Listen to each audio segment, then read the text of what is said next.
The perimeter of a rhombus is 100 centimeter. If one of its diagonal is 14 centimeter, then area of the rhombus is, ಅಂದ್ರೆ ಒಂದು ವಜ್ರಾಕೃತಿಯ ಸುತ್ತಳತೆ perimeter 100 ಆಗಿದ್ರೆ 100 centimetre ಆಗಿದ್ದು ಅದರ ಒಂದು ಕರ್ಣ ಅಂದ್ರೆ ಡಯಾಗನಲ್ 14 ಸೆಂಟಿಮೀಟರ್ ಆಗಿದ್ರೆ ಅದ್ರ ವಿಸ್ತೀರ್ಣ ಕಂಡುಹಿಡಿಯಿರಿ ಅಂದ್ರೆ area. Okay, so just C ಇಲ್ಲಿ ಯಾವ್ದು ಕೊಟ್ಟಿದ್ದಾರೆ ನಿಮ್ಗೆ, ಡಯಾಗನಲ್ ಕೊಟ್ಟಿದ್ದಾರೆ ಸರಿನಾ. ಸೊ ರೋಂಬಸ್ಗೆ ಡಯಾಗನಲ್ ಕೊಟ್ಟಾಗ ಏರಿಯಾ ಏನು, ಸೈಡ್ ಕೊಟ್ಟಾಗ ಏರಿಯಾ ಏನು ಎಲ್ಲ ನಿಮ್ಗೆ ಗೊತ್ತಿದೆ. ಓಕೆ, ಈಗ ನಾನು ಸೈಡ್ ಎ ಅಂತ ಅನ್ಕೊಂಡ್ರೆ ರೋಂಬಸ್ ನಲ್ಲಿ ಎಲ್ಲಾ ಸೈಡ್ಸ್ ಈಕ್ವಲ್ ಆಗಿರ್ತಾವೆ. ಇದು ಒಂದು ಎ ಅನ್ಕೊಳ್ಳೋಣ. See this is A, B, C, D. ಇದು ಮತ್ತೊಂದು ಡಯಾಗನಲ್ ಆಯ್ತು, ಕರೆಕ್ಟ್ ಅಲ್ವಾ. ಆಮೇಲೆ ಇದನ್ನ ಒಂದು ಓ ಅಂತ ಅನ್ಕೊಳ್ಳೋಣ. ಸೊ ಡಯಾಗನಲ್ ರೋಂಬಸ್ ನಮ್ಗೆ ಏನ್ ಗೊತ್ತು, ಈ ಓ ಅನ್ನೋದೇನಿದೆ ಎ ಸಿ ನ ಎಕ್ಸಾಕ್ಟ್ ಮಿಡ್ ಪಾಯಿಂಟ್ ಗೆ ಬೈಸೆಕ್ಟ್ ಮಾಡುತ್ತೆ. ಆಮೇಲೆ ಈ ಓ ಅನ್ನೋದು ಬಿ ಡಿ ಡಯಾಗನಲ್ ಕೂಡ ಎಕ್ಸಾಕ್ಟ್ ಮಿಡ್ ಪಾಯಿಂಟ್ ಗೆ ಬೈಸೆಕ್ಟ್ ಮಾಡುತ್ತೆ. Okay, so one by one ನೋಡೋಣ.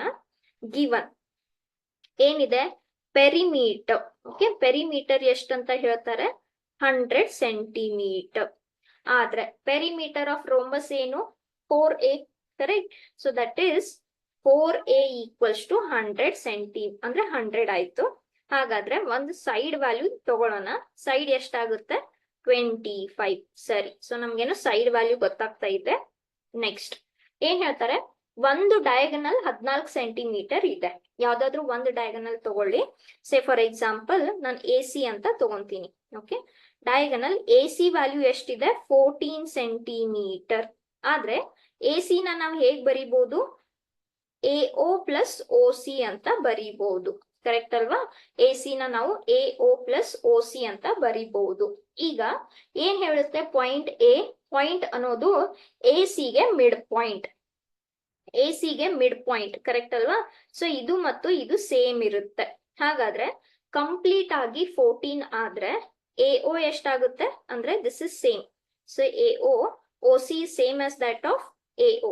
Okay, so this is A O equals to 14 ಅಂದ್ರೆ ಎ ಒ ವ್ಯಾಲ್ಯೂ ಎಷ್ಟಾಯ್ತು, 7. ಯಾಕೆ, ಮಿಡ್ ಪಾಯಿಂಟ್ ಇದ್ದಿದ್ರಿಂದ, ಕಂಪ್ಲೀಟ್ 14 ಇದ್ದಿದ್ರಿಂದ ಆಚೆ 7 ಸೆಂಟಿಮೀಟರ್ ಆಯ್ತು, ಈ ಕಡೆ ಕೂಡ 7 ಸೆಂಟಿಮೀಟರ್ ಆಯ್ತು. ಸೊ ನಮ್ಗೆ ಎ ಒ ವ್ಯಾಲ್ಯೂ ಕೂಡ ಸಿಕ್ತು.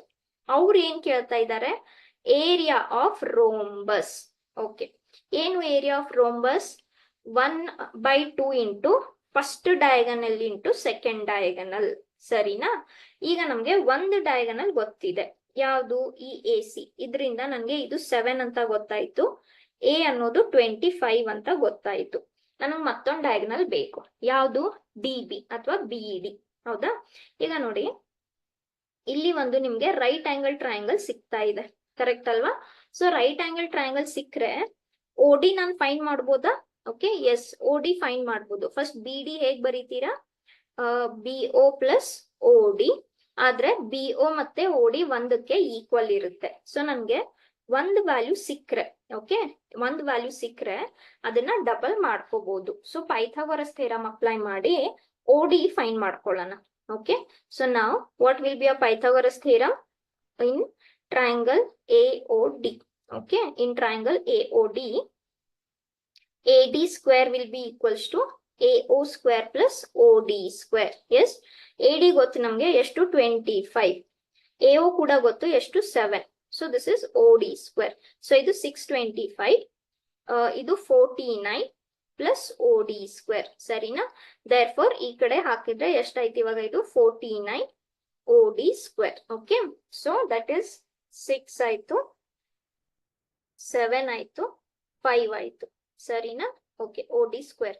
So O D is square root of 576.